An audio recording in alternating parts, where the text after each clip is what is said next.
Guys Know Sports on this beautiful Wednesday, November the 13th. Sitting alongside my co-host, Clarence Nixon. What's up, Clarence? What's up, man? How you doing, man? Pretty good, pretty good. Another show for Wise Guys. Remember, follow Wise Guys on Twitter at WiseGuys_OH. Also on Facebook, Wise Guys. And be sure to follow Wise Guys on Instagram at These Guys Know Sports. Clarence, man, how was your weekend? It was a good weekend, man. You know, just chilling with the family, relaxing. Unfortunately, seeing the Bengals game. But overall, I had a good weekend, man. That's great. That's great, man.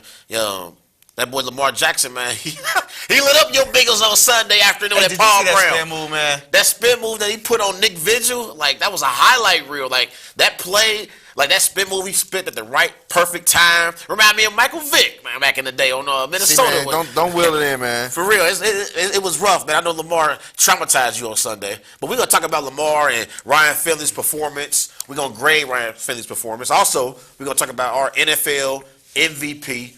Who is your NFL MVP right now? Is it Russell Wilson? Is it Lamar Jackson?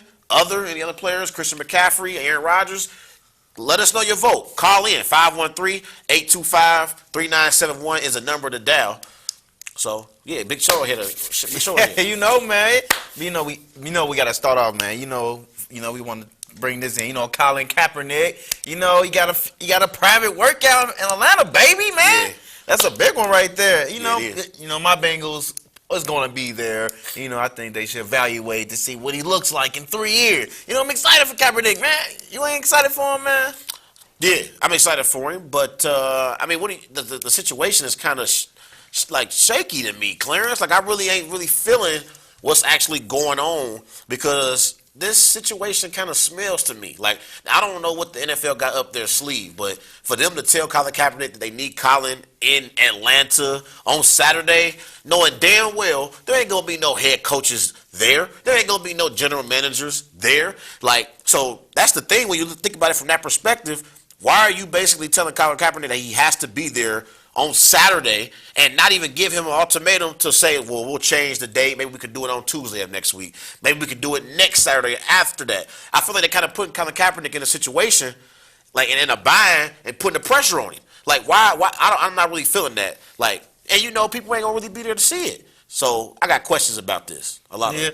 You know, it's gonna be pretty interesting. You know, Saturday he say he been in the best workouts for 3 years. You know, I'm really interested to see what he's gonna do in that private workout. You know, son, man. Yeah, for sure. I'm interested to see too. We'll see what happens. But it's just kind of the way it's going and how they doing this. I'm just not really feeling it. Like I said, I felt like the location as well. Like, they got it in Atlanta right now.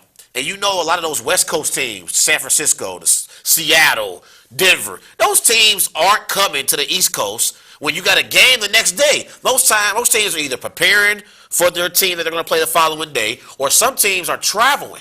You know, Saturday is a traveling day for NFL teams. Or they maybe have their scouts there, though. You know, you got to get them 100% for even going out there to see how Kaepernick works.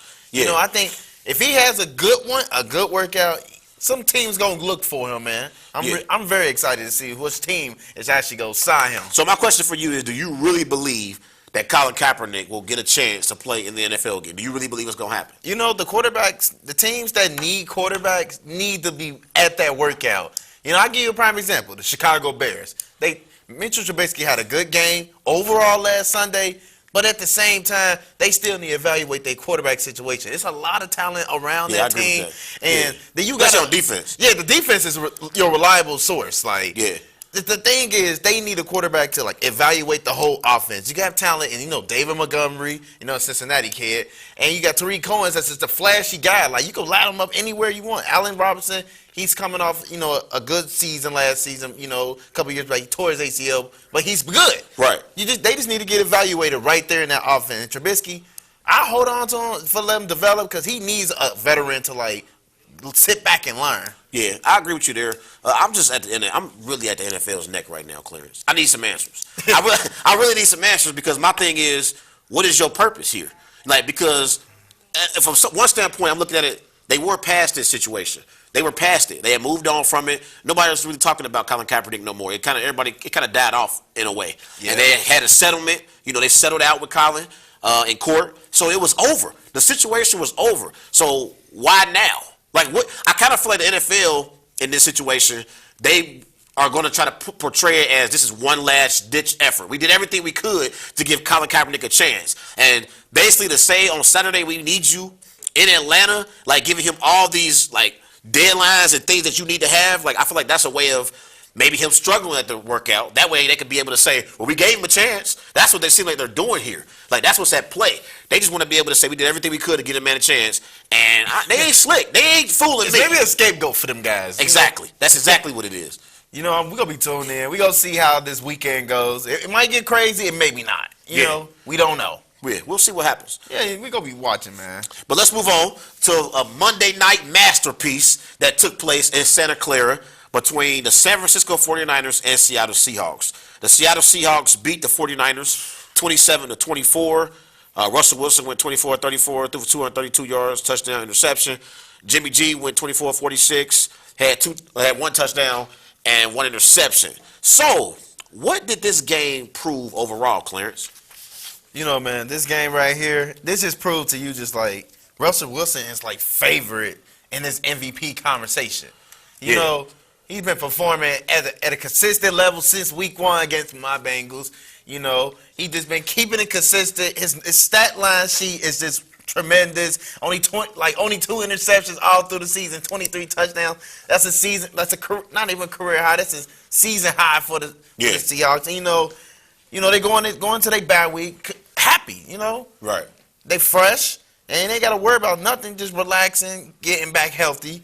And you know Russell Wilson, he's playing at MVP level, man. Right. I can't pass that up. I really can't, man. Yeah, for me, this game proved that Jimmy G is the weakest link on this 49ers team because he had about 4 or 5 throws that were interceptions. Like the defenders just dropped the ball. Like he had about 4 or 5 throws. And I said those interceptions. He had 2 on the actual drive that tied the game up, that sent the game in the overtime. He had 2 on that drive that should have ended the game. Didn't happen.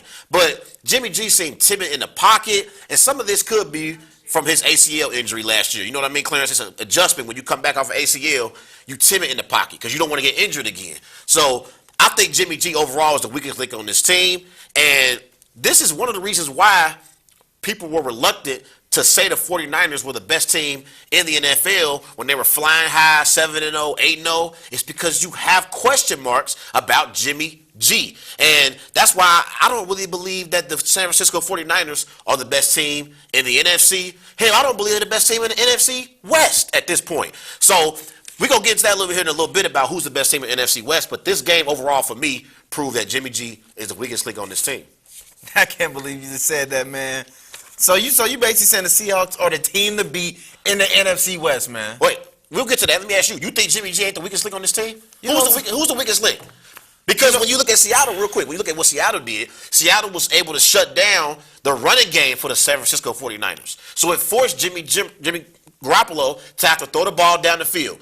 I don't think he was able to do it successfully and able to will the 49ers to a win. So what's your takeaway from the game? It got to be Jimmy G can't will the 49ers in big moments. You know, son, I support Jimmy G, because he actually been a good leader to this offense. And let me tell you about this. Their weakest link is the receiving core. He hasn't had that true number 1 receiver ever since before he got Emmanuel Sanders. Yeah. Pettis is good. He's real good. Kittle is a beast. He is a beast at the tight end. He reminds me of young Gronkowski. He's a beast. That, yeah. It hurt it so much he wasn't playing one day. I agree with that. I was just so disappointed, just thinking like, wow, Kittle's not playing. But Jimmy G is really not the weakest link, man. You gotta give it to him. Like when he been there, he started out 5-0. He still has a good record with this team. So you're telling me you would put in C.J. Beathard or even Nick Mullins with this team right now? I didn't say I would replace Jimmy G. I just say he's the weakest link on the team. He's the weakest link on the team because when I look at the team, defensively, they have no questions. Like, I believe in this team defensively. They get a lot of good stops. In this game, Russell Wilson has some passing yards down the field for the most part, but they kind of actually held Russell Wilson in check. This wasn't one of Russell Wilson's best performances this year. So defensively, I have no questions. I love Richard Sherman on the back end in the secondary. I love Bosa up front for the San Francisco 49ers. But offensively, I have questions about Jimmy Garoppolo. Because when you're going up against elite quarterbacks like Drew Brees in the playoffs, like Aaron Rodgers in the playoffs, like Russell Wilson in the playoffs, you need your quarterback to be able to match those opposing quarterbacks that are elite in key moments. I'm not so sure Jimmy G can get it done. Now, in this game, I will agree with you. They did lose Matt Breida, one of the running backs for the San Francisco 49ers. That was a key loss. That hurt him. That hurt him. And they also lost Emmanuel Sanders in the second quarter of this game. And we already mentioned Kittle didn't play at all. So I understand that some of his weapons were out in this game. But it's been plenty of other instances this season, Clarence, where I felt like Jimmy G didn't get it done for the 49ers. Their defense just kind of carried the torch, and they ended up winning those games. You know, the Seahawks, they did a terrific job taking away their run game. And I would think that was the key thing. You know, Coleman, he had a big game a few weeks ago with 4 touchdowns, but he finished this game with 40 yards. So that was just a big difference of how the Seahawks took away that defense. Yeah. And I give mad credit to, like, Pete Carroll, because he's a defense genius. I agree with that. And he did something that what other coaches should do. Take away the run game, execute on offense. And that's what he did, man. I got to give a lot of credit to the general manager for the Seattle Seahawks, John Snyder, because he did a hell of a job acquiring Jadeveon Clowney from the Houston Texans. And Clowney had one of his best games as a pro. He had 5 tackles, 1 forced fumble, 1 touchdown went the other way. Yeah, he had a touchdown in this game. He did a great job. I got to give him a lot of credit. Also, he traded earlier in the season for the safety, I think his name, DeAndre Pitts. So he also had a good game in this game as well. So I got to give a lot of credit to the general manager for the Seattle Seahawks. You know, quick question, before we go to the next topic. Should Jadeveon Clowney re-sign with the Seattle Seahawks, man? If I'm Jadeveon Clowney, I would, but it's a matter of whether or not the Seattle Seahawks want him back. And if he keeps playing like he did Monday night, I don't see why. Like, I think Seattle does a great job, and I'll give them credit from a standpoint of, we always talk about franchises that are elites, right? Like the New England Patriots are the standards. They've been a high standard franchise for a long time. They've always won games, and they always played late in the playoffs. I believe the team after them is the Seattle Seahawks. They always consistent. Yeah. Since Russell Wilson has been at the helm at quarterback for the Seattle Seahawks have been a legitimate championship contender every year. Like every year they've had a chance and they have an opportunity. So they've never even had a losing season since Russell Wilson's been the quarterback. And that's why I also believe he, is the MVP right now too. But we'll talk about that a little bit more. And mass credit for John Snyder even getting Quandre Diggs. Quandre Diggs, that's what I was talking about. That's my dog, man. Yeah, he did. That was my dog. Real quick, so who you gonna win the NFC West? Who you got? That was a good answer. They still got to win out their season. Yeah. They're playing at elite level. No other team in their division is like good. In my opinion, I think the LA Rams is playoff hosts and NFC race is over. So week 17 is going to determine who win the NFC West. Yeah. So, but I think I might not agree with you. I like the 49ers still. They hot, and they got your Packers in a few weeks. I want to see that game too, man. I can't wait for that. Week 12. Yeah. They flexed that game too. It's going to be a Sunday night matchup now. Oh, man. Big time matchup. But yeah, I got Seattle moving forward. I think Seattle going to win the NFC West. It's going to be a good game. It's going to be a good game in week 17. It's going to be a great stretch run.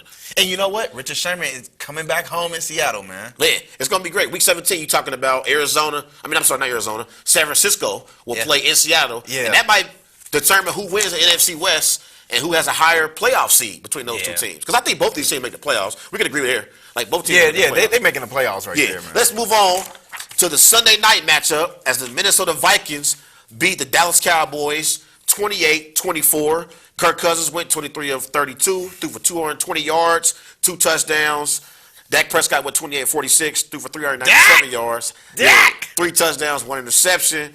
So the question here is, Clarence, was this good Vikings or bad Cowboys?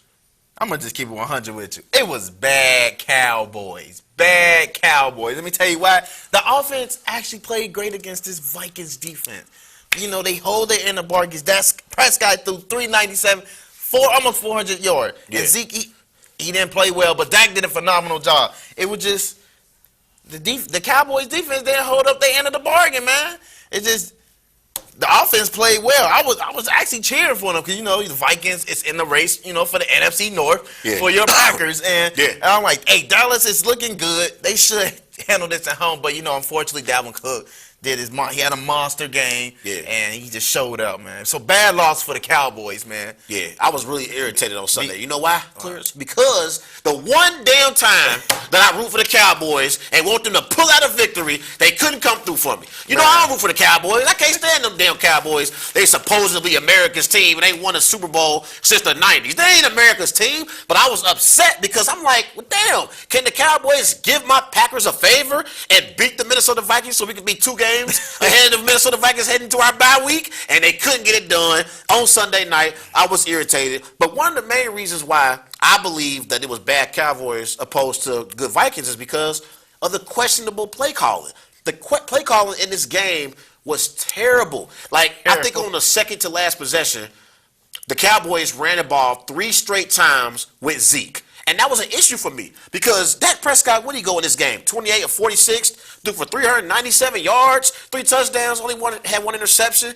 This was one of Dak Prescott's best performances. Yeah. Like, I've never seen Dak play as well as he played Sunday night. And for some odd reason, Jason Garrett and Kellen Moore, the offensive coordinator for the Dallas Cowboys, wanted to put the ball in Zeke's belly and give him the ball 3 straight times. I understand giving it to him once or twice, but 3 straight? It made absolutely no sense, and that's the reason why the Cowboys lost this game.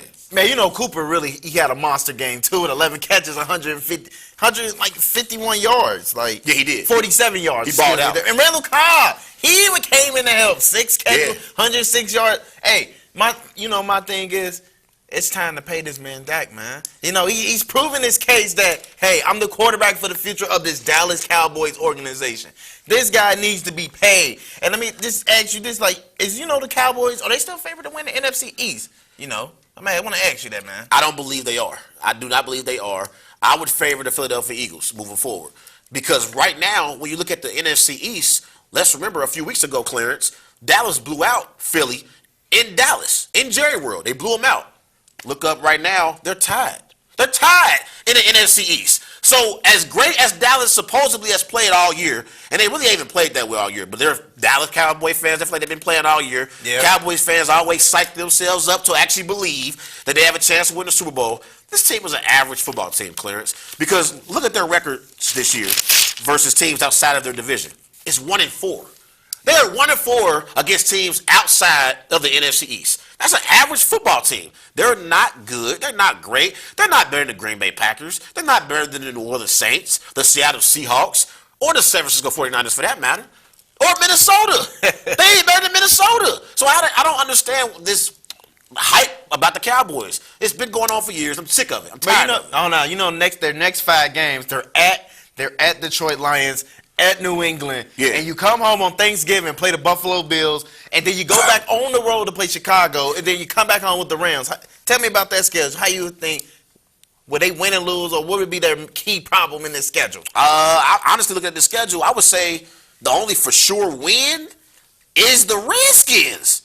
That's the only for sure win I can say. Rams. The Rams can beat the Cowboys. It's at home in Arlington. I still think the Rams can beat the Cowboys. No, this their next 5 games. At Detroit, at New England, at home at Buffalo, at Chicago, Yeah. and back home at LA Rams. Yeah, I think the Rams can beat the Cowboys. But you out on the Rams, right? You think the Rams are done, right? Yeah, I think the Rams is like nearly done. But Pittsburgh, it was just a devastating loss. It was. He messed up my fantasy, Jared Goff. I was pissed, man. Yeah. I was disappointed. Yeah. I can't even think like, wow, Jared Goff. I think you could come in the clutch. You didn't come for me, man. Yeah. I was disappointed, man. But I understand what you say. I just think when you look at that schedule, only for sure win is the Redskins. That's it. Here's another thing in this game.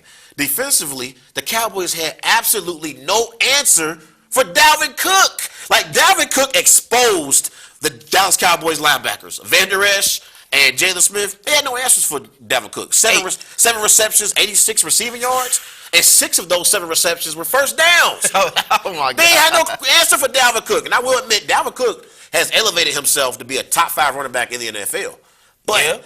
like, this ain't the first time this has happened this year. Remember earlier in the year when the Cowboys went up against my Packers? Aaron Jones lit them up. Remember? Yeah. Aaron Jones bought out against the With 4 Cowboys. touchdowns. 4 touchdowns. And he also caught the ball in the backfield as well. So, defensively, they're struggling. Yeah, they're definitely struggling on the defensive side.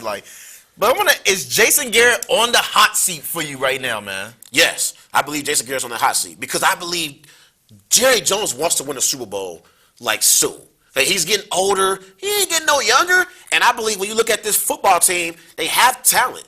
They have the talent to win. Why aren't they winning? It's because of coaching and questionable play calling at various points in the game. That's on the head coach. I never ever looked at Jason Garrett as being a leader of men, Clarence. Like, ever. Yeah. I've never looked at him as the kind of guy that will galvanize troops. Like, I look at Mike Tomlin as the kind of coach that you want to play for. He'll motivate you. Like, if I'm in there before a game and I hear Mike Tomlin come in there, I'm going to feel like, oh, man, I'm going to go play some football. I'm ready to ride. I'm ready to go. Jason Garrett don't give me that kind of vibe. Jason Garrett just give you that, all right, you guys, are you ready to play football? Like, just go out there and play football. But, Jason Garrett, I agree with you, but he's definitely on this hot seat because he's not progressing this team. Look at this talent around this team. Like, Dak, Z, Amari, and even Gallup. Hey, I'm a big fan of Leighton Vander Esch. And Jalen Smith. They is great players to be around. It just, he doesn't fire them up or pump them up that they're actually winners. Yeah. I think it's time for a new coaching down there in Dallas. I've just been hearing kind of sources. Sean Payton probably can be the next head coach, and I think that'd be a brilliant job because Dak Prescott would be like would be a big masterpiece if Sean Payton was his coach right now. He did a phenomenal job with Drew Brees, brought the Super Bowl in, and he can do the same for Prescott, in my opinion, man. Yeah, I just feel like Jason Garrett is a puppet as a head coach. He's a puppet. Like, he is a puppet and basically listens and does everything that Stephen Jones and Jerry Jones tells him to do. Bill Parcells wasn't that kind of coach. Yeah. Jimmy Johnson wasn't that kind of coach. That's why you've seen them out the door. They got Jason Garrett because Jason Garrett's a puppet. He does whatever they want. They say. He's definitely a puppet, man. But all right, we going to get to the next topic. Now, the Kansas City Chiefs went down there to Nashville, Tennessee, and played them good Tennessee Titans. Unfortunately, they lost that game by a bad field goal, 35-32. Yeah. Titans was big on that. Mahomes, he had a workload game, 3 for 446 and 3 touchdowns. And Tyreek Hill had another Tyreek Hill game, 157 receiving yards, a touchdown. But Tannehill had a serviceable game, but Derrick Henry had a 23 carry, 188 yards. So my question is, how concerned this loss should be for the Kansas City? It's very concerning because down the stretch of this football game, the Kansas City Chiefs had numerous of opportunities to win this game. Like, it was a couple different things that could go wrong for the Chiefs to lose this game. Every one of them happened.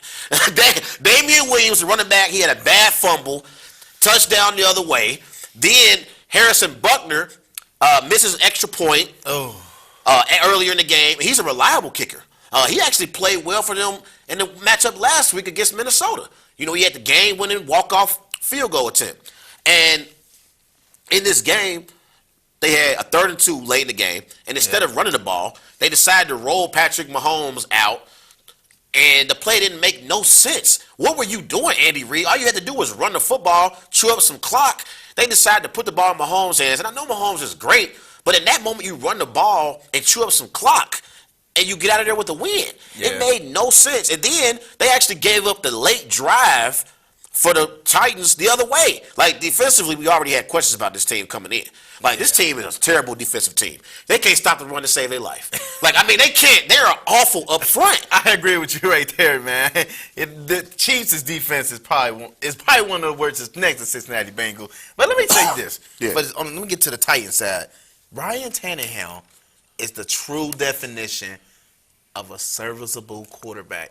Yep, you are hearing me, guys. Ryan Tannehill is the true definition of Tannehill is the definition of a serviceable quarterback.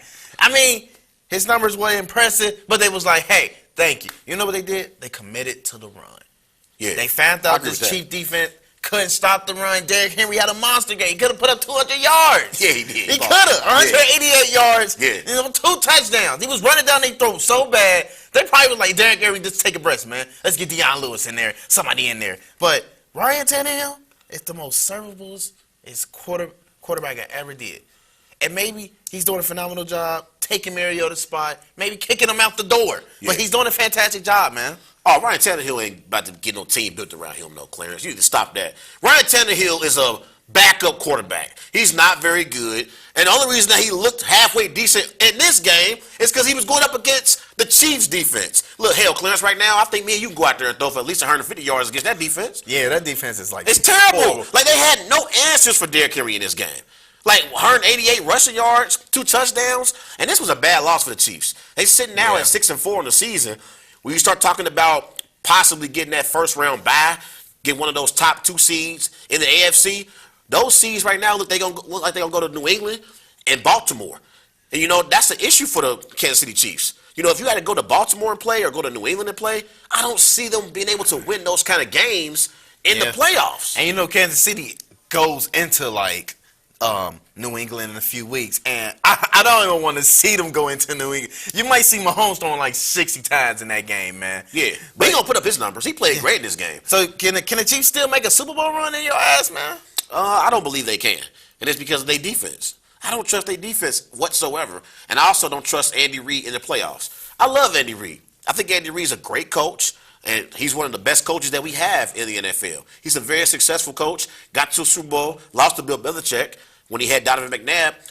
But I feel like in moments in the playoffs when you need to run the football, I don't trust Andy Reid to make that decision to hand the ball off to his running back, Damian Williams, and get a first down, or LaShawn McCoy and get a first down. For some reason, I think he's going to put the ball in Mahomes' hands. And I love Mahomes. Mahomes is great. In this game, he had 446 passing yards after just tearing his kneecap 3 weeks ago. Yeah. Like, come on, and he came in this game and he balled out. But there are still moments in the game when you still got to run the football. You have to run the football to complete the game. And that's not what the Chiefs do. And when you combine that with the fact that they can't get stops defensively, I don't see them having no Super Bowl run. You know, we got Juke Scott Slidewalker on the show, man. He's saying Kansas City need a better run game. With a 40-year-old McCoy and garbage Damian Williams ain't going to work. They aren't a complete team. Hey, you agree with them with that, man? Yeah, they need to get a better run game, but also it's on coaching. Like, Andy Reid got to trust that running game. But also, I'm going to say this, too. I know a lot of people ain't saying this. I think the Kansas City Chiefs really miss Kareem Hunt. I really do. I agree with you right there because Kareem Hunt, he was the number 1 running back for that team in this. Yeah. They're paying dividends. No, Cleveland is paying the dividends because they got the victory with Kareem Hunt. But Kansas City is actually missing him right now. And, you know, Juke Skywalker, he said there's nothing wrong with him, but hey, he was a serviceable quarterback. But I just want to ask, do you think the Titans still have any shot of making the playoffs? I do not. I don't think the Titans have any chance of making the playoffs because I don't believe they're better than some of the other teams that's competing for a wild card spot. I don't think they're better than the Colts. I don't think they're better than the Bills. I don't think they're better than the Steelers. Like, some of those teams are the teams they're going to be competing against for the AFC wild card. I don't see Tennessee being the type of team that could get to the playoffs. Tennessee are one of those teams. They win games they're supposed to lose, and they lose games they're supposed to win. Like, this was a prime example of it right here. They're supposed to lose this game against the Kansas City Chiefs, and they won. Next week, I don't even know who they play next week, but whoever it is, if they play your Bengals, the Bengals might mess around and get a win. They might mess around and get a win on the Titans. The Titans are inconsistent. I don't see them making the playoffs. Yeah, I think the Titans is definitely on a bad week, but here's the thing. And I'm going to disagree with you right here. Because, look, this Titans team is probably one of the most working hard team in the NFL, in my opinion, because they find ways to win. And they are a good young team that can sneak in. Like after I seen that Colts game, the Colts with the Dolphins. It made me think like, wow, Indy is really like having problems because they missing Jacoby Brisket. And I think this Titans team, if they keep playing the way they are, committing to the run, they can possibly sneak in. I think the Colts can possibly not make the playoffs. We're going to talk about the Colts here in a minute. We definitely can talk about them, man. Let's talk about, we got our Wise or Lies segment of the week. Woo! James Harden is averaging 37 points per game so far this season, and he has surpassed MJ for the most by player in the first 10 games of a season in the past 50 years. So is it wise or lies to say that James Harden has locked up his 3rd consecutive scoring title? Is that wise or is that a lie?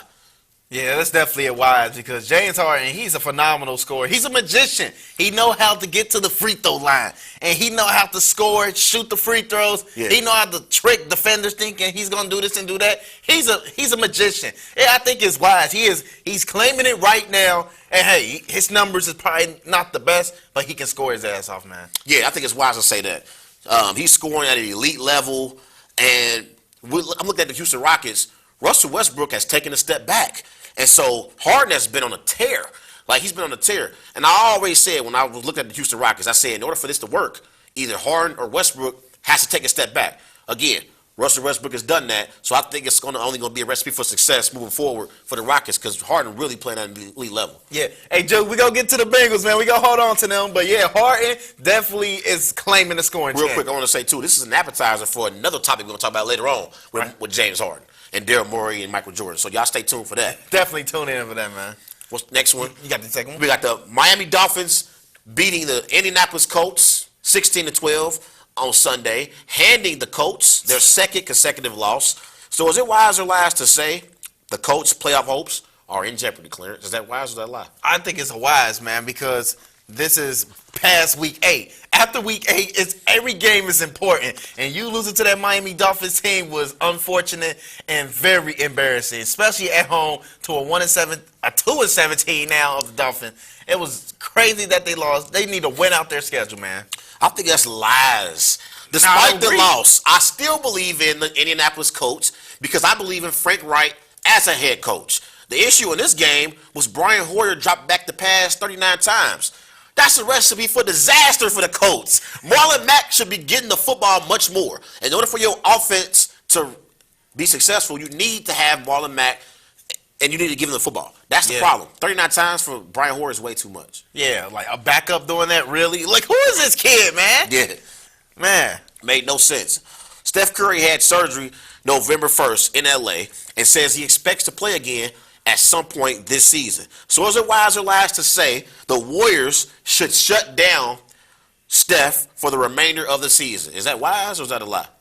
I'm gonna say they are dead last in the Western Conference right now as we speak. And at 2-9, man, or even 2-10, I think it's wise to shut him down because this Warriors team is like just fell apart. Yeah. Draymond's injured, Clay's injured, Steph injured. Hell, even Kevin Looney's playing with an injury. I mean, just shut him down, prepare for next season. I think it's wise they need to shut him down. Steve Kerr need to develop these young guys that's playing right now. Yeah, I think it's wise too. I think Steph needs to be 100% when he comes back and have something to play for. Like, this is a wasted year for the Golden State Warriors. Yeah. This is a down year. They're not going to make the playoffs. They're not going to compete for an NBA championship. Steph is fragile. He could become injury prone when you're playing him in meaningless games. Yeah, exactly. And a broken hand to his left hand, that's not his dominant hand, but he's definitely going to need that. Yeah, and they got more time in future years to come to compete for championships. Yeah. Clay and Steph are both still young, and also you got D'Angelo Russell on the team. I felt like when Steph went out, I thought maybe it was kind of a blessing in disguise because now we get to see D'Angelo Russell run the show, and you can also basically increase his trade value the more he has the ball in his hands. Yeah, Russell, he's averaging 25 points on the season, and I think it's his time to develop to be into the star that they want him to be like Steph Curry, man. I definitely agree with you on that one, man. Yeah, for sure. Let's move on. We had the big showdown on Saturday night. Yeah. I know you were upset. I know you were irritated on Saturday night, Clarence, because the LSU Tigers beat the Alabama Crimson Tide 46-41. Joe Burrow went 31-39, threw for 393 yards, 3 touchdowns. Tua went 21-40, threw for 418 yards, 4 touchdowns, 1 interception. It was a shootout, man. It was a shootout. So, my question for you, Clarence, what was your biggest takeaway from this game? Let me tell you this, man. We just watched 2 Heisman candidates battle against each other. Combined to almost 700 passing yards and just 7 touchdowns. Yeah. And the biggest takeaway for this game was that the Alabama Crimson Tide, my Alabama Crimson Tide, they was missing key players on that defense. Oh, stop it. Yes. Don't start with them excuses, Clarence. You need to stop. Dylan Moses was the key factor that they was missing. He was the leader sack last year. And let me tell you this. Tua was injured. Come on, now. He just No, had I don't wanna injury. hear that. Don't say that. He just had surgery roughly 3 weeks ago. You telling me an ankle surgery supposed to heal 3 weeks ago? When you play, you play. Like, you don't have no injury excuse. Don't be upset. You know what it is? You're upset because your team lost for the first time in 8 years in this matchup. That's why you upset. Yeah, I'm very upset. I'm not even disappointed because even at halftime, I was like, wow. It wasn't looking good, was it? It wasn't, because I'm like, God, I'm just hearing LSU, but I'm just facing reality. Hey, this team is not looking good, but if we can pull this off, we can pull this off. You see, we came back with 41 points, and Najee Harris, he did what he can, but I feel like they ain't run the ball for him. They ain't run him more. They could have ran him more, but Joe Burrow did a hell of a time. He only missed 7 passes, Trey. Yeah. Seven. Yeah. Seven. You telling me he missed 7? Oh man, 7. Yeah, that's impressive. Yeah. And this is the thing when you look at this game. LSU controlled this game. They controlled this game from start to finish. When LSU got the ball after the Tua fumble, which I believe changed the complexion of the entire game, Clarence.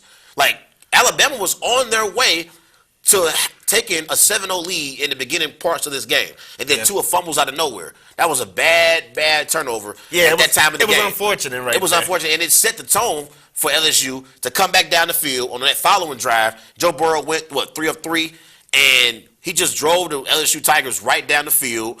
And Clyde Edwards was awesome in this game. He was great. 20 carries, 103 rushing yards. He also had 9 receptions for 77 yards and a touchdown. He was outstanding. Who is Clyde Edwards, Guess man? what, though? He wore the number 22. That's the number I wore in high school. So it's something about that number 22. But Clyde Edwards was great in this game, and he really helped that LSU offense make plays and move the football down the field. What's going on? Alabama Crimson Tide had no answer. They had no answer for Joe Burrow or Clyde Edwards all game long. But I will give credit to Tua because Tua showed a lot of heart in this game. Yeah. He showed a lot of heart. And what was his numbers in this game? 21 of 44 and 18 yards, 4 touchdowns, 1 interception. He played great in this game. Yeah. Like, he played outstanding. Devontae Smith had 213 receiving yards out of that. He did. But also, LSU winning time of possession was key in this game as well. That was an important factor in this game. Yeah. Because they was able to control tempo, control the pace. And when they went up 33-13, I said it's over with. But I got to give Alabama a lot of credit because they showed that championship DNA. Yeah. They showed that championship DNA. We ain't going to get blown out here in Tuscaloosa. You might win this game, but you ain't about to win this game walking away, LSU. It was a bad one. What's going on, Cam Chancellor, man? He joined the show, man. Cam, my man. Remember, go and follow my man, Cam, on Facebook. Time Out with Cam Chancellor. That's my guy, man. Yeah, definitely, man. Big shout out to Cam Chancellor. He got a podcast, too. Man, make sure you check him out, man. Yeah, for sure. Hey, Juke Skywalker said it doesn't matter Ohio State, but Ohio State, they not going to be number 1 for long. But I want to ask you this, Trey. Will this performance of Joe Burrow would now be, will he be like the front runner of the Heisman race, man? Not quite. Not quite. And I love the way he's the big talk of college football. I love the way Joe Burrow playing right now. Yeah. He playing outstanding football. I love his story. Because he's from Ohio. He's from Ohio and he went to O State, didn't work out at O State, and now he had a chance to put on a show in Tuscaloosa on Saturday night. They carried him off the field. It's a feel-good story with the LSU Tigers. It's very fortunate for them because he's developed for a year and he's looking great. Yeah. And my Bengals it's very probably watching him right now, evaluate him, but I think they should really go after him or Chase Young. Yeah. But I think he's having a hell of a. I think he is the front runner, man. I think him and Jalen Hurts neck and neck. I think because Jalen Hurts got 24 touchdowns, 4 interceptions, threw for over 2,000 passing yards on the season. Jalen Hurts balling out for Oklahoma right now. Yeah, he's balling out. He's balling out. But they also aren't winning games convincingly like the LSU Tigers are. And that matters in the Heisman race. They barely beat, I don't remember who they played on Saturday. Oklahoma won by 1 point. But they can't get no stops. That ain't Jalen Hurts' fault. State. Yeah. Iowa State. I think they beat Iowa State 42-41. it was bad right there. Come on, Oklahoma. But Jalen Hurts, he is a phenomenal quarterback. He is a beast. He's probably my second option for the Cincinnati Bengals. And I'm going to say this right here. Yeah. I still think it's Joe Burrow because listen to this. Jalen Hurts is playing in the Big 12 that doesn't have good defenses. Yeah, I understand that. And you know what? I respect what Jalen Hurts is doing right now because he wants to get better. But hell, Joe Burrow is having phenomenal. He knocked off Alabama. But Joe Burrow played on a better team. than Jalen Hurts is. Wait. So that also helps Joe Burrow elevate his stats. Like Jalen Hurts putting up great stats, and he playing on a more or less talented team. To me, I think LSU better than Oklahoma overall.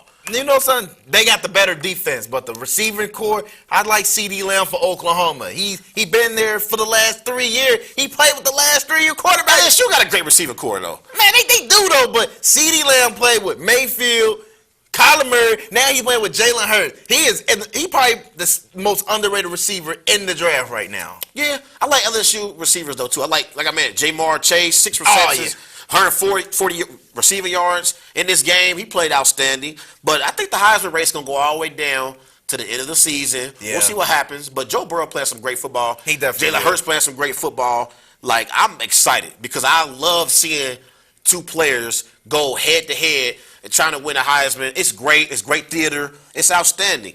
But I want to ask you real quick. Yeah. Do you believe Alabama can still make the college football playoff with one loss? You know, I think it's still possible. I honestly think it's still possible because, first of all, they got to win out their schedule. They're at Mississippi State that just came off a 30-point win against Arkansas, which is unfortunately they beat them up. Yeah. And our next game is not that tough. I think if we just win the Iron Bowl, we can sneak in. Yeah. Because in that SEC championship game, actually Georgia plays Auburn on Saturday, so that probably could jump us back in if they lose, in Auburn and Alabama. But I'm going to say this. Alabama still can make it. They still can. I think Clemson is not a threat. They is overrated.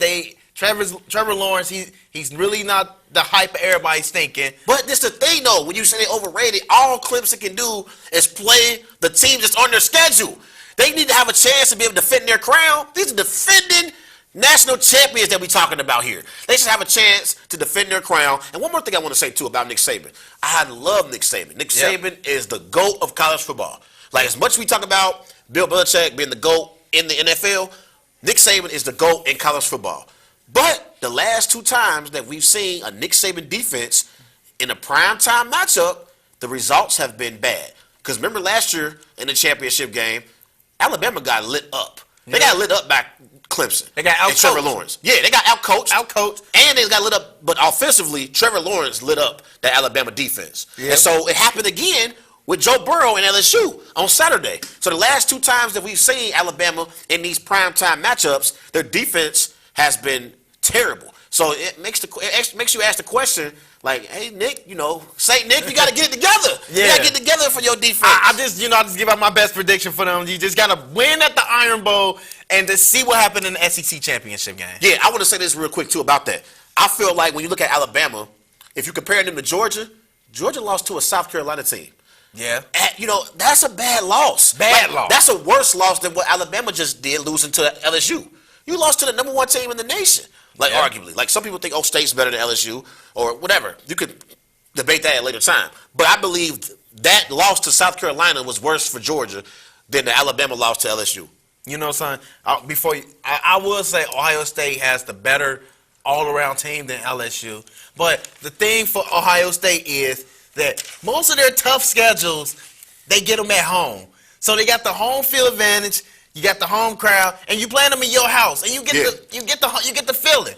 But Ohio State, they is a top team in the nation right now. Yeah, they're sitting at number 2. The next game against Rutgers, they're going to beat probably. They set the record. Yeah, they set the record for most favorite team by 50 points, man. Yeah. So remember, follow Wise Guys on Twitter at wiseguys_OH. Also on Facebook, Wise Guys, and be sure to follow Wise Guys on Instagram at These Guys Know Sports.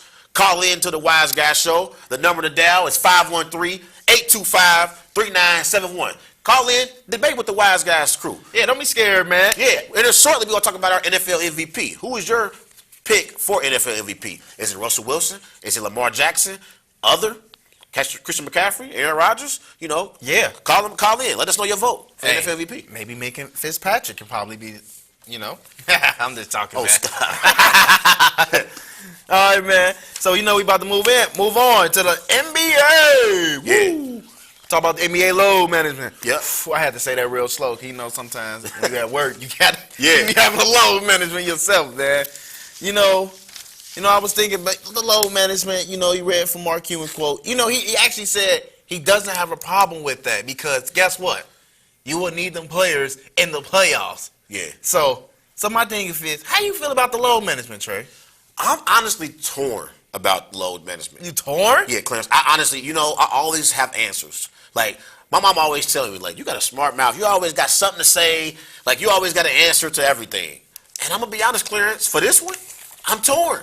Because I understand both sides. I truly do. On one side, I understand where the NBA is coming from.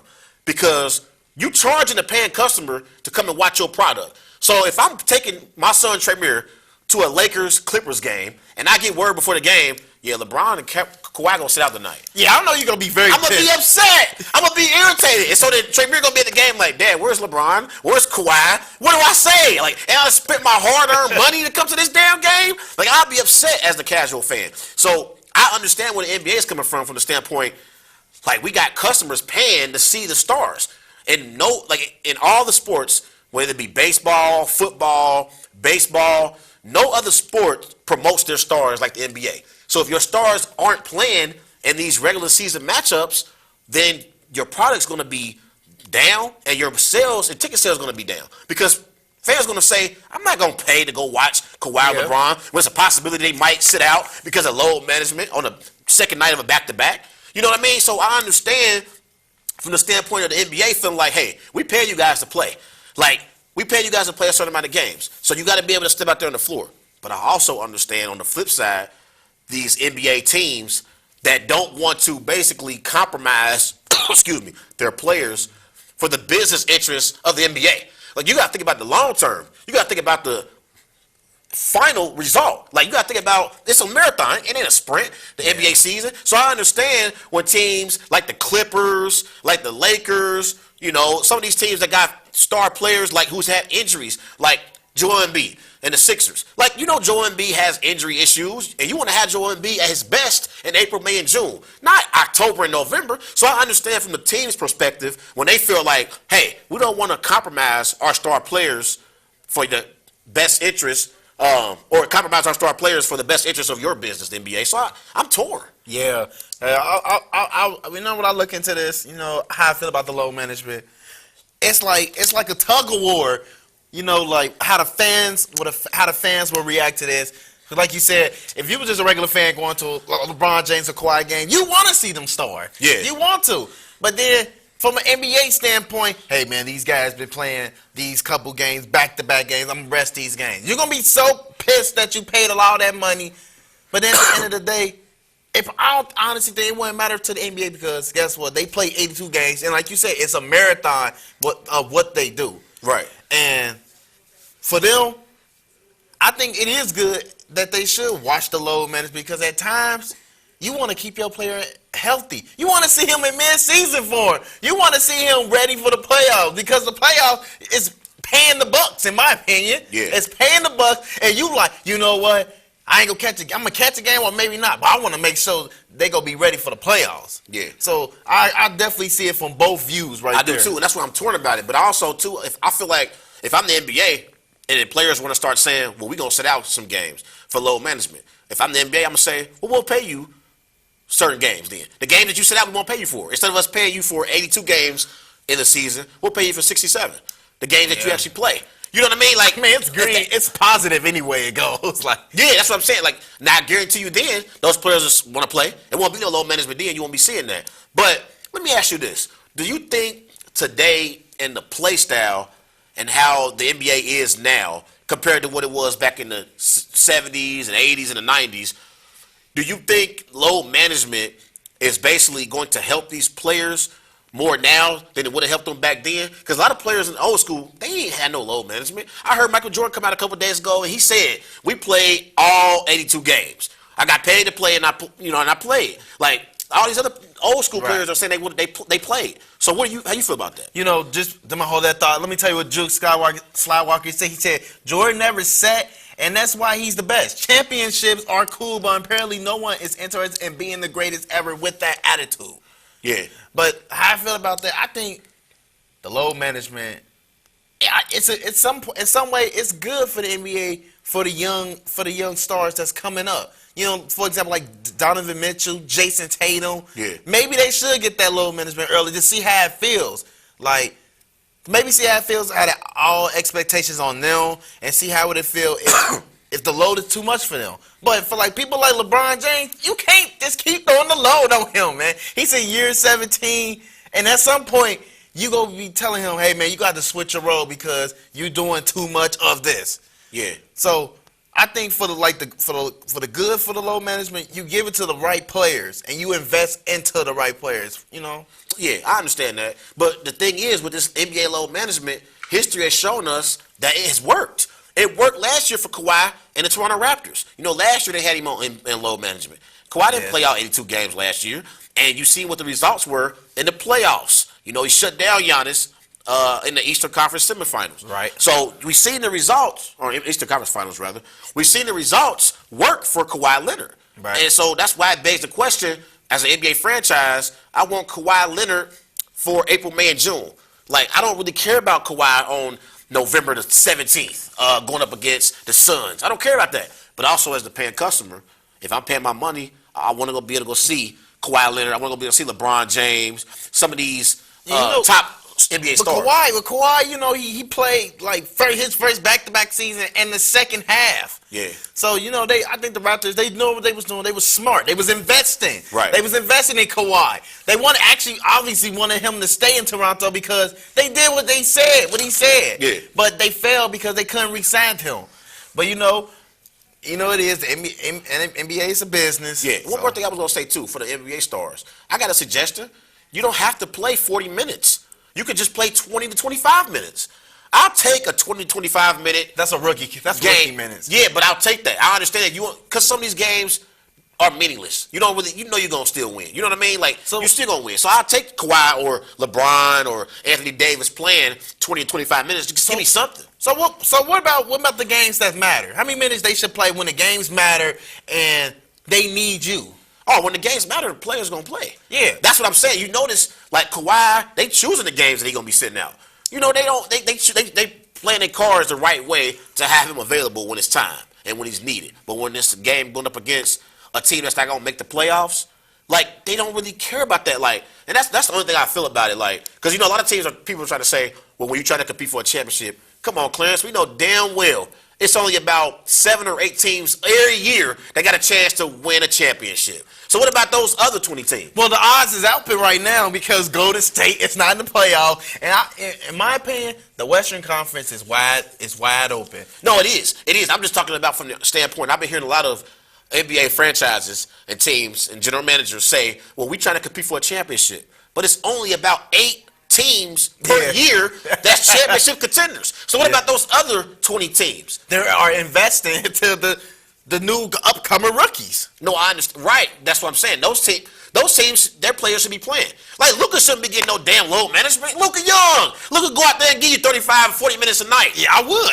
I mean, Luka got to play. Not Porzingis now because, you know, he's coming off the ACL injury right. Because, you know, Mark Cuban, he came out and said he supports load management. Yeah. But damn it, if I'm a Dallas Mavericks fan, like my man Cam Chancellor, like I said, go watch my man's show, Time Out by Cam Chancellor. He love the Dallas Mavericks. If my man Cam go to Dallas and he watching them play, he gonna be pissed off if he go to the game and take his son and they say, yeah, Luka's not gonna play tonight. He gonna be pretty upset. Or Luka's playing like Donovan Mitchell, like you were wrong. Donovan Mitchell need to be playing. I want to see Donovan Mitchell play. Him, Jason Tatum, Jason Tatum need to play. They need Jaylen Brown, play. Yeah, those players. They need to play at least like 30 or 35 minutes because they matter to the franchise. And that in this moment right here, they're not in no scenario of getting traded or not even getting released or nothing. They want more money. Right. So if you want more money, keep playing. You need to play more, damn it. I agree with you right there, Trey, man. Yeah, for sure.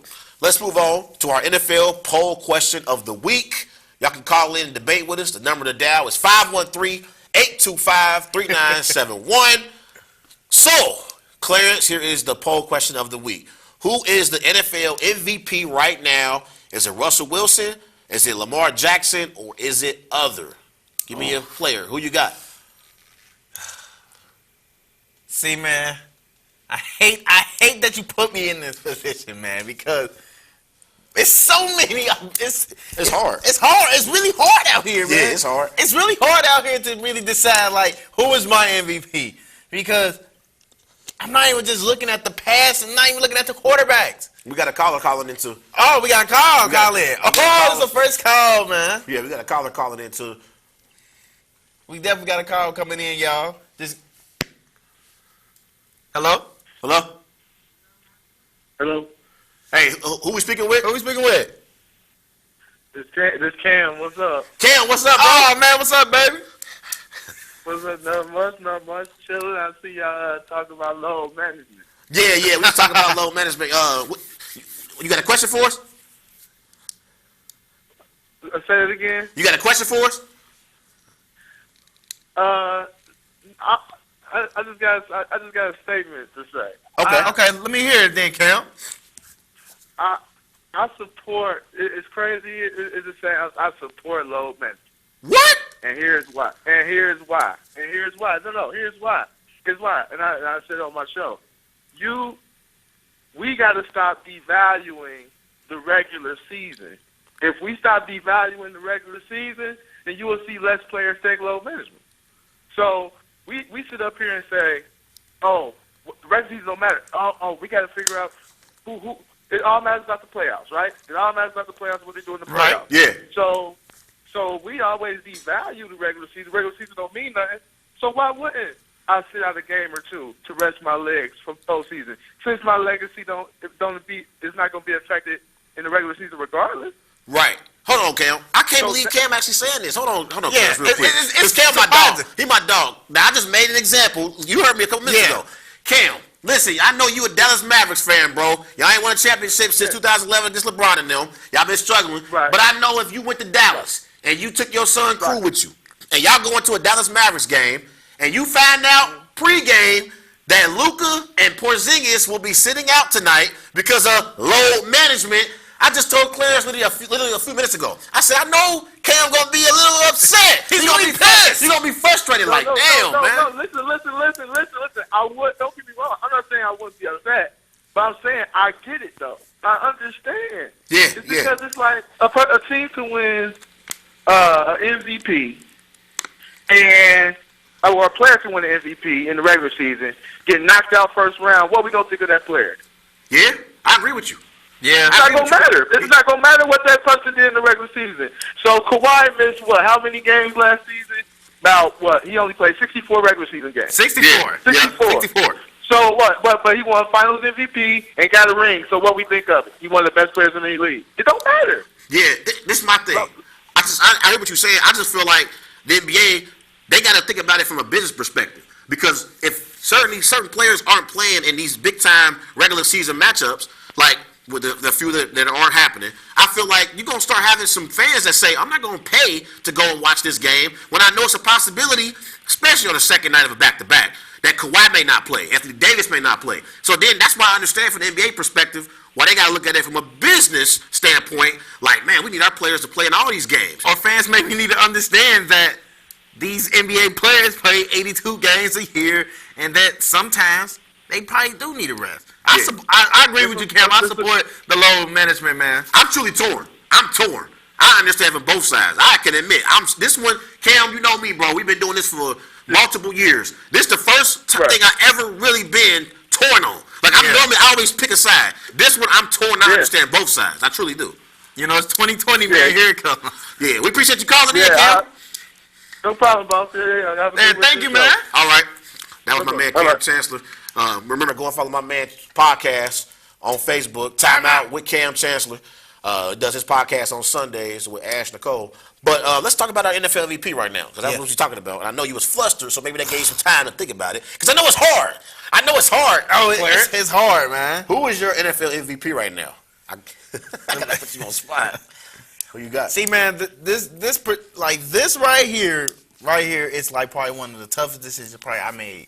I had to think about it. I thought about this for the last 3 days because Russell Wilson been consistent since week one. Yeah. And Lamar Jackson is just like electrifying. You know, he's not better than Russell Wilson. He's not. I'm not saying that. He's not. But this season, he's doing magical. You know, my MVP. My MVP is Lamar Jackson. Let me tell you why.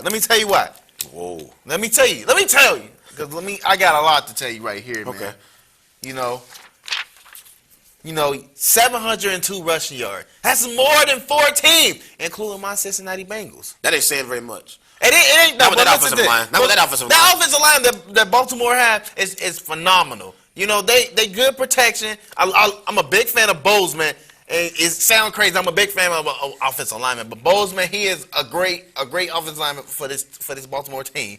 Yeah. But I'm gonna tell you this: Lamar, he's not afraid. He doesn't flinch. Yeah. He doesn't. He's playing at elite level, and he's showing us that he can actually ball out in this league. And, against this Texas team next coming up on Sunday, this game probably is going to determine who is number 2 or even number 1 in the AFC, man. Yeah. Right now, my NFL MVP is Russell Wilson. Russell Wilson is playing at an elite level. He got 23 touchdowns, 2 interceptions, threw for over 2,000 passing yards, 114 passer rating. He is playing great football, and he's carried the Seattle Seahawks to an 8-2 record.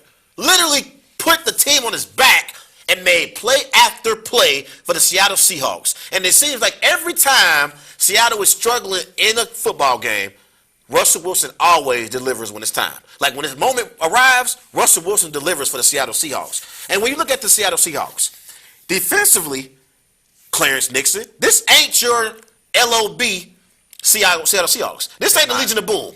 This team has given up 26 points to the Steelers, 33 points to the Saints, 29 points to the Rams, 28 points to the Browns, 30 points to the Ravens, 34 to the Bucks, and 24 to the 49ers. So defensively, the Seattle Seahawks are a bad team. I can vouch for that. I can vouch for that defense. I can. Because when Quandre Diggs got traded from them, he helped that secondary a lot. He's a great ball hawker, and he actually put them in position to actually make a Super Bowl run, in my opinion. Yeah, I mean, they balling out on offense, but defensively, they've not been good this year. Quandre Diggs, he's on defense, He's man. improved, and he's done better for them since he's been traded. He hasn't been there all season. Right. So all season long, Russell Wilson has basically had to save the Seattle Seahawks because defensively, they're not getting stops. They just wasn't. They actually played pretty well Monday night. But come on, Clarence, that was going up against porn star Jimmy G. Like, how much credit am I supposed to give Seattle defensively? I give them credit, though. But defensively, they did a phenomenal job on Jimmy G. Jadeveon Clowney was a key factor. But everybody's done a good job defensively against Jimmy G. The only great game that he's had this year was against Arizona, for crying out loud. That was his first 300 passing yard game of the year. But when you look at the Seattle Seahawks and Russell Wilson is the only quarterback that has 5 fourth-quarter comebacks. 5 fourth-quarter comebacks. So what that tells you is, in those clutch moments, Russell Wilson, time and time again, has made plays for the Seattle Seahawks. They're 8-2 right now. Seattle easily could be 6-4, maybe 5-5, but they got Russell Wilson at the quarterback position. And since Russell Wilson has been the starter for the Seattle Seahawks, he has never had a losing season. Also, 6 times when Russell Wilson has faced teams with an 8-game or better record, or have won 8 games, and they have a better record, he's 6-0. So it's been 6 times he's went up against teams that have won at least 8 games, and he's 6-0 in those games. So, he's playing great. And he's playing with nobodies. Like, on Monday night, he was playing with Josh Gordon. Josh Gordon hadn't been in Seattle for 2 weeks. He was playing with an undrafted wide receiver and Malik Turner. Like, who are these guys? DK Metcalf can barely run routes. Hey, Jacob Hollister was even Jacob Hollister was on the practice squad earlier in the year. Yeah. So Russell Wilson is doing this with nobodies. I like Russell Wilson. But Russell Wilson is supporting cast. Tyler Lockett, almost 800 receiving yards and 6 touchdowns. He basically been like the scapegoat for Russell Wilson. He actually bailed him out. Russell Wilson don't need no scapegoat. No, I'm just saying not scapegoat, but he bailed him out a lot of plays, even offsides plays or even messed up plays on penalty. Tyler Lockett has bailed this man out. Not saying that he should get credit, but hey, Tyler Lockett has been good, but Russell Wilson been on the ball right there. And Lamar Jackson is having a great season. Yeah. He's having a great season. Don't get me wrong. But am I supposed to sit up here and clap my hands and get up in a hoorah because he went up against your Bengals on Sunday, that ain't saying much. That was a bad week for Lamar Jackson, for crying out loud. They was out there practicing against your Bengals. Like, that's how bad it was on Sunday. They had Robert Griffin in the backfield running triple option with Lamar Jackson. Like, I'm not going to, like I said, I love Lamar. And I'll say this. I think Russell Wilson is the MVP right now of the NFL. But I think Lamar Jackson is the most electrifying player in the NFL. And I'm going to take it a step farther. And I'm going to go on the NBA tip. I remember back in 2000 when the Philadelphia 76ers, when the year they made it to the finals against Kobe and Shaq and the Lakers. You remember Iverson won MVP that year. Yeah, I watched. And that year, Allen Iverson was out there playing with nobodies. Aaron McKee, Eric Snow, Dikembe Mutombo, like George Lynch. He was out there playing with nobodies. And he carried the Philadelphia 76ers to the finals. But it wasn't necessarily that AI was the best player in the NBA. He was the most exciting player in the NBA. And he was box office. That's what Lamar Jackson is. Lamar Jackson is box office. Like when you show up to the turnstiles at games, you're going to watch Lamar, you're going to see something exciting. You want to see a show. That's the same thing that happened. No, you do. You want to see a show. What happened with Atlanta with Michael Vick? You was going to the games to watch Michael Vick. He took down the New England Patriots, scored 37 on that defense. You call him a box office? I think the box office is good. It's good. It's a good thing. I'm saying like he box office, like you want to go and watch because he's that good of a player. Like he brings that kind of highlight tape to the game. Like think about these highlights that we're talking about with Lamar Jackson. That's what I'm talking about. He's box office. Like that's a good thing. I'm saying I'm basically making a comparison with Iverson back in 2000. Like you never thought that the Sixers was gonna actually beat the Lakers. We knew that wasn't gonna happen. But we watched the game because we knew Allen Iverson was gonna put on the show. We knew it. We knew AI was gonna bring it. Like first game in the NBA Finals in LA, Iverson crossover Tyronn Lue. I love you, Tyronn Lue. He's a great coach. He did a great job for the Cavs, bringing them their one championship they ain't won in 60 plus years with LeBron on the team. But you got crossed up by AI, and remember AI stepped over him. Like, it was famous, but I'm saying AI box office, and that's the same thing I got with Lamar Jackson. I think Lamar is the same kind of player, and they give you that exciting feeling when you go watch a game. Yeah, definitely. We definitely gonna be watching this MVP race, and we just gonna be tuning in. All right, man. Now back to hoops. Hey, you know the New York Knicks has had me thinking. What the hell is going on out there in New York? Yeah. You know, the Knicks president, Steve Mills, is laying out the groundwork of firing David Fizdale. Yeah. Like, what's your reaction to this, Trey? Like, what's going on in your opinion, man? When I first seen this, like, I immediately, like, felt like I was upset. Like, I was like, what the hell was going on with the Knicks? Like, it's been a mess for a long time, but I've actually got a lot of respect for David Fizdale. When you look at David Fizdale, before his Knicks tenure, he was 50-51 as a head coach. And since he's been the head coach of the New York Knicks, he's 19-74. Oh. Like, I actually thought that David Fizdale was a solid coach for the Memphis Grizzlies. I didn't like the way they did David Fizdale when he went out. I didn't like it. I wasn't feeling it at all. I thought David Fizdale could be the coach of the future for that team, and he could really help them in the playoffs and possibly, get to a championship one day. I think David This team right here? No, I'm talking about with the Memphis Grizzlies. Oh, the Grizzlies. I'm saying I think David Fizdale is a championship caliber coach. I really believe in this brother. Because you remember in Miami, LeBron, he didn't have the best relationship with Eric Spoelstra. They was all right, but he had a tight relationship with David Fizdale. All those players vouch for the type of coach that David Fizdale was. Dwayne Wade, Chris Bosh, LeBron, they had a lot of respect for David Fizdale. So I was really, really taken back about how the Knicks handled this situation. Like Steve Mills had the nerve to actually go out on record and say, well, this team isn't playing the way we want them to play. The results aren't what we want them to be. What the hell did you expect? Like the New York Knicks should be ashamed. R.J. Barrett is a rookie. Ntilikina is offensively challenged. He can't score the ball to save his life. I think he's really not that good. He's not that good, but he can play some defense. But offensively, he's terrible. Yeah. Julius Randle can only go to his left. Hey, I like Randle. I like Randle, but he only can go to his left. It's tough. He can't go to his right. He got 3-point shot this season. He been improving on that, man. They got Taj Gibson. Taj Gibson is a serviceable big, but Taj Gibson ain't no star forward. Like this team got so many forwards. Like you got Marcus Morris, you got Randall, you got Gibson, like Kevin Knox, Bobby Portis. What the hell going on here? Like this team is built terrible. Like this is a terrible build of a team. Like this, they did not build this team the right way, and they wonder why they missed out on Kevin Durant and Kyrie Irving. Situations like this, Steve Mills want to go out on record and basically say, in so many words, we about to fire David Fizdale. He's basically a lame duck coach at this point. That's what's happening. And I really feel bad for David Fizdale because David Fizdale deserves better. And I actually hope they do fire him, Clarence, to be honest, so he can collect that check and get on to a better situation. This is a mess in New York right now. Before I want to comment on this, I honestly thought like when David Fizdale went to New York Knicks, it was the blueprint of getting Kevin Durant and Kyrie Irving. Because, like you said, LeBron James, Dwayne Wade, they vouch for that type of coach because he's a good coach. He's a good coach. I think he's a good person that built a great foundation around. With this Knicks team, like you said, they have so many forwards, but they have future stars. I like Mitchell Robinson. I like Alex Trier. I like R.J. Barrett. These some players that you can build around, but they still needed the mentor. They're 2-9 on the season. They're the worst team in the NBA. Yeah. That is like not even a surprise.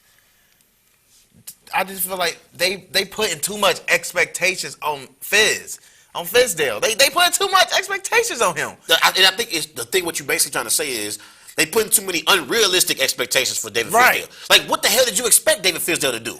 Like, and I know they're upset because they got blown out by Cleveland, Detroit, Sacramento. They got blew out by Chicago last night. Wow. But my thing is, this team is not a team that's going to be contending for an NBA championship. This team ain't a team that's even going to contend for an NBA playoff berth. I said 3 years for they even make the playoffs. Yeah, this team isn't very good. Like, what the hell does Steve Mills and James Dolan expect? Because that's where the problem come from. It's James Dolan. I think James Dolan is the really the heart of the problem. And I think he sent Steve Mills to this press conference and told him what to say. And this is all Steve Mills and James Dolan. James Dolan been an issue for the New York Knicks for a long time. I didn't like the fact he tried to throw out Charles Oakley a few years ago. Remember, they got into it at the guard. They throwing out Charles Oakley. This is Charles Oakley to talk about. He sacrificed himself for this organization. Man, Charles Oakley was a great player for the New York Knicks franchise. Like, he wasn't, not great, but he was a hard worker. Came to work with his lunch pail and put the hard work in. And for them to try to throw him out, it made absolutely no sense. And I feel like this whole organization is a mess. Yeah, they played Kristaps Porzingis tomorrow. Even they traded him to Dallas to clear up space. They thought they were signing Kevin Durant. So I'm obviously thinking Porzingis probably gonna have a lot to say against this team tomorrow. Yeah, and the thing is too, when you look at this team, look at their records over the last 6 or 7 years. In 2013, they went 37-45. In 2014, they went 17-65. In 2015, they went 32-50. 2016, they went 31-51. 2017, 39-53. And then 2018, 17-65. And then this year, they are 2-8. So this team has been terrible for a long time, and it's because of the organization. And if I'm a fan of the New York Knicks, I'm going to stop buying tickets. It's similar to what you're going through right now with your Bengals and Mike Brown. I don't know who's the worst owner, James Dolan or Mike Brown. I don't know who's worse because they both don't really care about the Knicks winning games. All they care about is getting their money. And when you continue to purchase tickets, you're going to continue to get them money. And they're not going to actually make the team better. I'm going to definitely agree with you on there, but we definitely got to move on. All right. Now, when you talk about the Bengals weekly, give me your grade on Ryan Finley performance. Ryan Finley, I would say he was a C. He was a C. He was average. He went 16 of 30, threw for 167 yards, 1 touchdown, 1 interception, but he had 2 red zone turnovers. I'm not really expecting much from Ryan Finley. He's in a mess. The situation is bad with the Bengals right now, and I'm not really expecting much. So I can only blame him so much, but I'll give him a C for this performance. He ain't really working with much. The offensive line is terrible. But we'll see what happens moving forward. Yeah, I agree with you there. I'll probably give him like a C+ because his pocket presence was better than Dalton's all season, man. Oh, stop it. You gotta see Don't the try difference. to blame Andy. You gotta see the difference, though, man. Don't try to blame You gotta Andy. see the difference. Like, this pocket presence was better than Dalton's. He read the blitz. He's still young. He made young rookie pains. That comes with it. And he is a big mess in Cincinnati. But hey, I think for this team, man, they can go into Oakland and probably win this. You said that last week against Baltimore. I'm believing it every time, man. I think they can win. Because I want everybody to know that this man actually had the nerve to pick the Bengals to beat Lamar last week. Upset of the week. Like, stop it. You need to stop. New quarterback. You need to be drug tested. Hey, you see all these other bench quarterbacks. Brian Allen for the Broncos. Who is Brandon Allen? Yeah, you're right. What you trying to say? They got this week. I got these bench players are evolving, man. Oh, stop it! They ain't with the Bengals. The Bengals are a terrible franchise. If Kaepernick come, he would consider as a bench player. We'll see what happens, man. Yeah, definitely. Let's move on. What, James Harden? Let's talk James Harden. Oh man, you really about to get into this craziness? Yeah, let's talk about some James Harden. So this was something I want to talk about a while ago. It's been really, really like on my nerves, and I've been thinking about it. And I'll say it. I'm gonna wait for the perfect time for us to talk about it. So Daryl Morey, the general manager for the Houston Rockets, he said a few months ago that James Harden is a better all-around scorer than Michael Jordan. So my question for you, Clarence, is what do you make of this? Like, what's your reaction? This man is sick, man. Yeah. He is comparing him to Michael Jordan, really? And let me get this straight. It took Michael Jordan 8 years to win his NBA Finals. You know, James Harden, he's in his eighth. He's in his 8th year. Yeah. No, not even in his 8th year. He is in his 8th year. He is. Yeah. So at his time, this is his prime to even actually get compared to Jordan. But this is ridiculous comparing this man to him. And I make it just say, I did say James Harden is a magician and scorer, but MJ was just a straight baller, man. He was a straight baller that came to perform every time. He even at times he ain't had pimping a rod, man. He's still dropping 30 points. This man is a baller and is a winner. Yeah. This man is crazy. And this is the thing, when you look at Daryl Morey, it's amazing that he actually said this. Because, like, it comes across like I think Daryl Morey might love James Harden more than my kids love me. Like, seriously, that's how much love. He really loved James Harden. And this was absolutely ridiculous. MJ played in an era where it was harder to score. And with the physicality and the hand checking that was going on in the 90s, it was harder to score back then. It's a much easier thing to be able to do is be able to score in the ball now. Like, you can score the ball now, and it's more easier than it was back then. But Harden never had the versatility that MJ had when it comes to scoring the basketball. Like, MJ was a versatile scorer. He could score so many different ways. And he can get to the free throw line and make his free throws. Harden has done a better job of doing that as his career has gone along. But MJ, he had a higher points per game season than Harden has ever averaged. MJ, in 86, this man averaged 37 points per game on 48% shooting from the floor. Like, he was absolutely sensational. And he led the league in scoring for 10 straight years, Clarence. 10 straight years, MJ led the league in scoring. Now, I know James Harden is going into his 3rd year, because he's probably going to lead the league in scoring this year, so this will be his 3rd consecutive scoring title.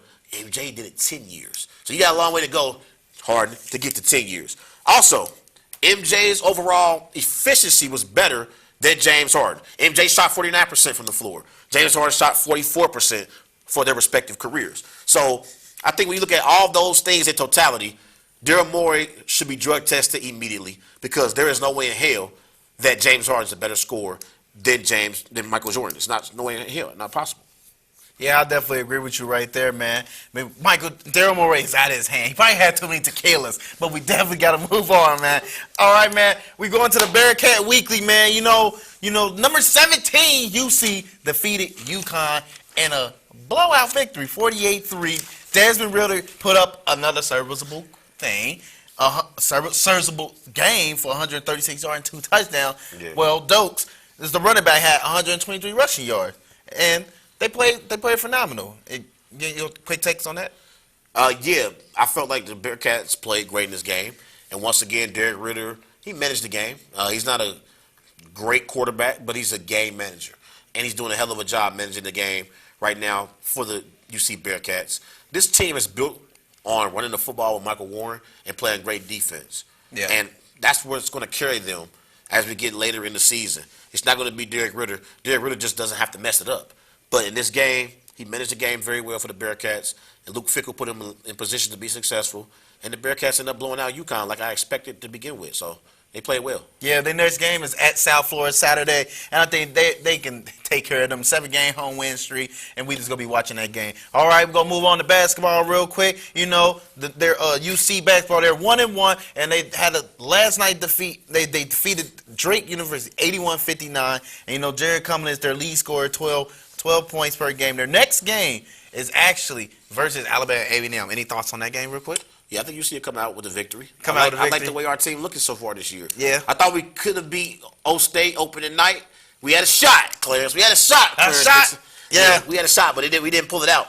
But I like the way the Bearcats looking. They 1-1 right now in the season. They'll improve as the season go along. But I like the way the new head coach got them playing basketball right now. Yeah, I definitely agree with you right there. They are playing phenomenal basketball. All right. Well, remember, follow Wise Guys on Twitter at WiseGuys_OH. Also on Facebook, Wise Guys. And be sure to follow Wise Guys on Instagram at These Guys Know Sports. So look out for the Wise Guys podcast on iTunes, Spreaker, Spotify. It will be released tomorrow.